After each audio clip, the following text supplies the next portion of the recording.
Ever get that feeling? Like you're kind of fumbling around in the dark, and then suddenly, bam, a light cuts through and things click. Oh, absolutely. That's kind of what today's deep dive is all about. We're looking at this audio reflection from thickshades.com, and they're playing with this idea of light and darkness, but not just literally. Yeah, it's really fascinating how they use those simple ideas, light and dark, to talk about some pretty big concepts: truth, perception, even faith. Right. And what I love is how it starts with this image that's so relatable of being lost in the dark, but there's this little glimmer of hope. But then they go deeper, talking about spiritual blindness. And honestly, the first time I heard that, I was like, hold on, what? It's one of those phrases that really makes you think, right? And it's easy to get tripped up on the words themselves. Obviously, they're not talking about physical sight. It's more about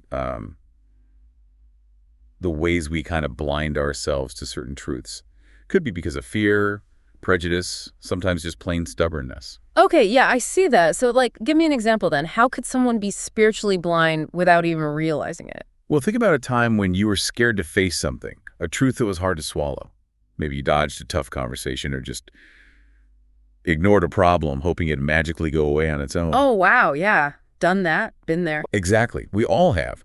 And in a way, that's what choosing darkness can look like. It's picking comfort over reality, even if it ends up hurting us down the line. The source even pulls in a quote from the Bible, John 3:19-20, where choosing darkness is like this metaphor for rejecting truth. See, that's so interesting to me because even if you're not coming at this from a religious place, you can see how that plays out in everyday life, right? We've all got those blind spots. 100%. And what's really intriguing here is the source suggesting this blindness. It's not always passive. It's not just that we don't know any better. Sometimes it's a choice we're making, even if we're not totally aware of it. So it's like we're willingly keeping ourselves in the dark. In a sense, yeah. We might actually be avoiding certain truths because, well, they're uncomfortable. Maybe they force us to change in ways we're not ready for.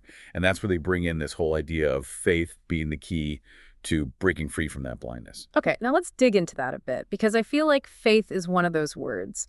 A lot of people hear it and think blind belief, like accepting things without any proof. Right. And the audio reflection, it really pushes back against that. They're saying faith isn't about blind acceptance. It's more like a lens, like how we see the world. To think of it like putting on a pair of glasses. They don't change what's actually in front of you, but they can definitely help you see it more clearly. I like that analogy. So faith, it's more like a tool that helps us understand things on a deeper level. Exactly. It gives you this framework for understanding stuff that isn't always easy to grasp, things you can't just see or touch.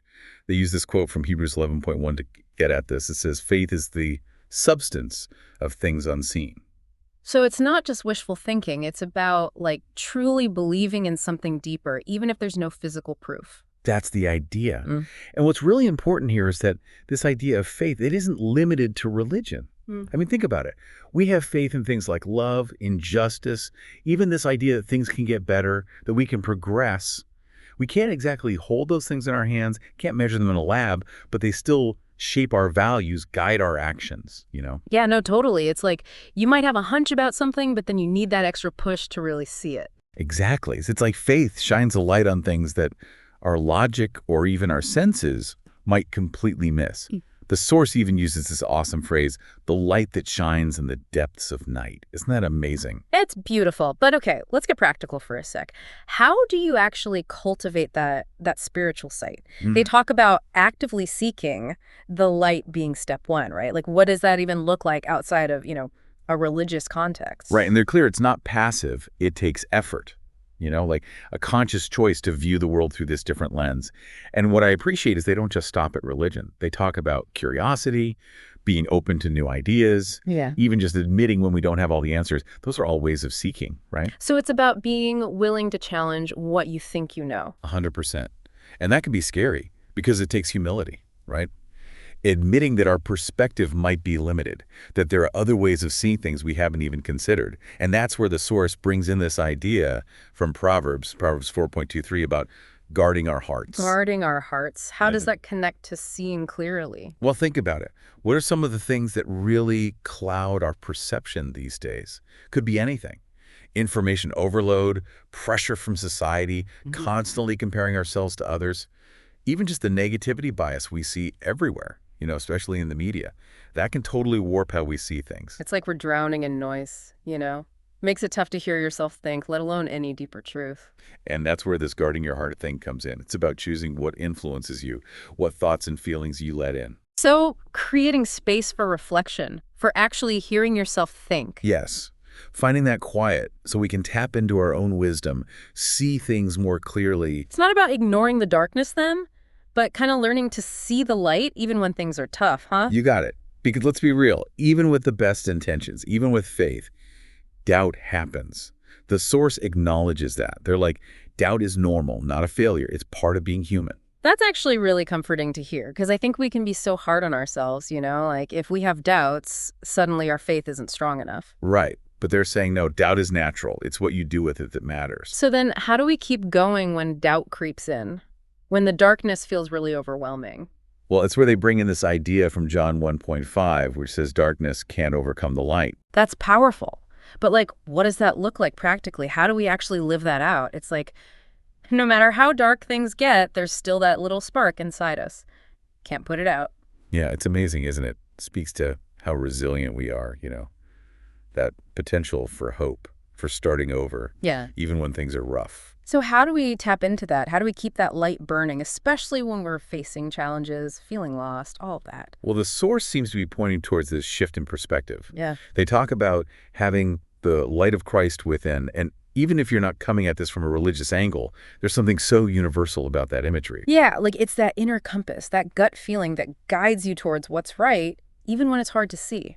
Exactly. It's about trusting that inner voice, that even when it's dark around you, there's a part of you still connected to something bigger. And that can be a huge source of strength, of guidance, all of that. Makes you rethink how we define faith, huh?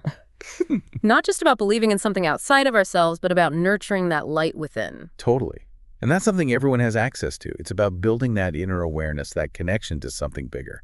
Whether you call it faith, spirit, your own intuition, it's there. So as we wrap up this deep dive, feels like we've gone way beyond just light and darkness, It's about how we see the world, the choices we make, what we choose to focus on. For sure. The source really hammers home this idea that we're not just along for the ride in life. We have a say in things. We can stay in the dark, or we can actively search for the light, build up that spiritual sight and use it to navigate whatever comes our way.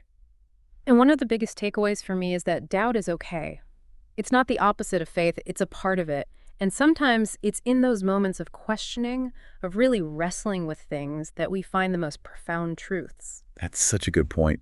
And it reminds us that this whole faith journey, this search for truth, it's ongoing, right? It's not about reaching some final destination. It's about the process, the ups, the downs, the light and the dark, using it all to grow. So, as always, we want to leave you with something to think about. We've spent this time talking about spiritual sight, seeing beyond what's right in front of us, finding truth even when things are dark. So here's the question. How can you apply that to your own life? To the tough stuff, the relationships you're building, the choices you make every day? What would it look like to approach those things with a bit more curiosity, more openness, a willingness to see the light even when it feels impossible? It's a question worth asking ourselves every day, that's for sure. Thanks for joining us for another deep dive. Until next time, keep seeking that light.